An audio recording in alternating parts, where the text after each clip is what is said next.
जय श्री महाकाल। कैसे हैं आप सब दोस्तों। शिवरात्रि निकट है और आज मैं आपके सामने लेके आई हूँ शिवरात्रि पे करने किए जाने वाले 7 बेहतरीन उपाय। भोलेनाथ को बेलपत्र बहुत प्रिय होता है, तो शिवरात्रि पे ज़रूर प्रयास करें भोलेनाथ को बेलपत्र चढ़ाने का। इसके साथ साथ जल की धारा होती है जीवनदायिनी, तो उत्तम प्रयोग करें जल की धारा का और शिवलिंग का पंचोपचार से पूजन करें। रात्रि में इस दिन जागरण का विशेष महत्व होता है, तो आप अगर चाहें तो इस दिन रात्रि जागरण भी कर सकते हैं। सुबह उठ के सबसे पहले स्नान ध्यान करें, शिव जी के पूजन का संकल्प लें और सूर्य भगवान को अर्घ दें। उसके साथ साथ आपको क्या करना है कि अगर आप 4 पहर का पूजन कर सकते हैं तो सबसे पहले पहर में पंचोपचार के साथ दूध, दूसरे में दही, तीसरे में घी और चौथे में शहद का प्रयोग करें, उत्तम फल मिलेंगे। अब जानते हैं कुछ उपाय जो आपको व्यवसाय, व्यापार, एजुकेशन में हेल्प करेगा। अगर नौकरी में कोई दिक्कत आ रही है या आपको व्यापार में उन्नति चाहिए, अपने व्यवसाय में बढ़ोतरी चाहिए, उसके लिए आपको क्या करना है, आपको शिव जी को जलधारा से पूजन करना है। उसके साथ ही साथ उनसे ये प्रार्थना करनी है कि आपकी नौकरी पे उन्नति दें, व्यवसाय में उन्नति कराएं और नमः शिवाय का जाप करते जाना है। और संध्या काल में 11 घी के दीपक शिवलिंग के चारों ओर प्रज्वलित करने हैं।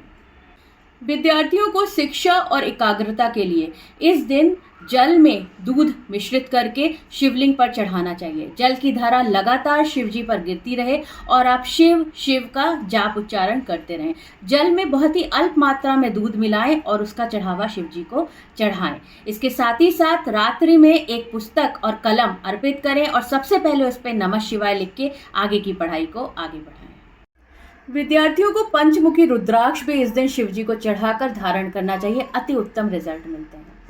अगर आप चाहते हैं कि धन और आए आपके पास, धन प्राप्ति के लिए आप इस दिन उपाय करना चाहते हैं, तो आपको क्या करना है, दूध, घी, दही, शक्कर, इन सब से शिव जी को अच्छे से स्नान करवाना है। इन सब चीज़ों को मिश्रित नहीं करना है, अलग अलग ही इन सब चीज़ों को चढ़ाना है और इसके बाद जलधारा चढ़ानी है। जब आप जलधारा कर रहे होंगे और जब आप ये सारी सामग्री शिव जी पे चढ़ा रहे होंगे, उस समय आपको जो मंत्रोच्चार करना है वो है ओम पार्वती पतये नमः। इस मंत्र का यथाशक्ति जितना हो सके उतना जाप आपको शिव जी के सामने बैठकर ही करना चाहिए। इसके साथ ही साथ आपको उनसे प्रार्थना करनी है कि धन आपके पास धन का आगमन बढ़ता जाए। अगर कोई भी दंपत्ति संतान चाहते हैं तो आपको इस दिन शिव जी पर घी अर्पित करना चाहिए और उसके बाद जल की धारा अर्पित करनी चाहिए। उसके साथ ही साथ आपको संतान प्राप्ति के लिए उनसे प्रार्थना करनी चाहिए। शिव शंभु नमः इस मंत्र का आपको जाप करना चाहिए। 108 बार जाप जरूर करें। यह पूजन दंपत्ति को साथ में मिलकर करना ही अनिवार्य है। सुखद वैवाहिक जीवन, अगर पति पत्नी एक साथ प्रार्थना करें सुखद वैवाहिक जीवन की, तो उसके लिए आपको शिव जी पर जल की धारा अर्पित करनी चाहिए। उसके साथ शिव शिव का जाप करते रहना चाहिए। दोनों दंपत्ति को साथ में मिलकर शिव जी से सुखद दाम्पत्य जीवन की प्रार्थना करनी चाहिए। दंपतियों को साथ मिलकर लाल गुलाब की पंखुड़ियाँ भी शिवलिंग पर अर्पित करनी चाहिए, चढ़ाना चाहिए, बहुत लाभ होता है। इसके साथ ही साथ अगर किसी का विवाह नहीं हो पा रहा है तो शीघ्र विवाह के लिए इस दिन आप पीले वस्त्र धारण कर जाएं, शिवलिंग पर जलधारा अर्पित करें। उसके साथ ही साथ जितनी आपकी आयु है उतने नंबर के आपको बेलपत्र अर्पित करने चाहिए। कोशिश करें अगर हो सके तो चंदन लगा करके बेलपत्र आपको शिव जी पर अर्पित करने चाहिए। शीघ्र विवाह होगा। शिव शिव का जप करते रहें। अब बात करते हैं महा उपाय की।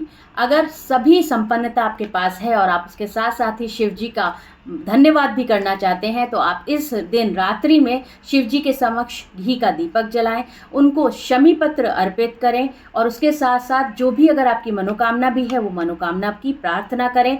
शिव शिव नमः शिवाय बोलते रहें और जितना हो सके यथाशक्ति नमः शिवाय का जाप करें। आपकी सारी मनोकामनाएं पूरी होंगी। जय श्री महाकाल।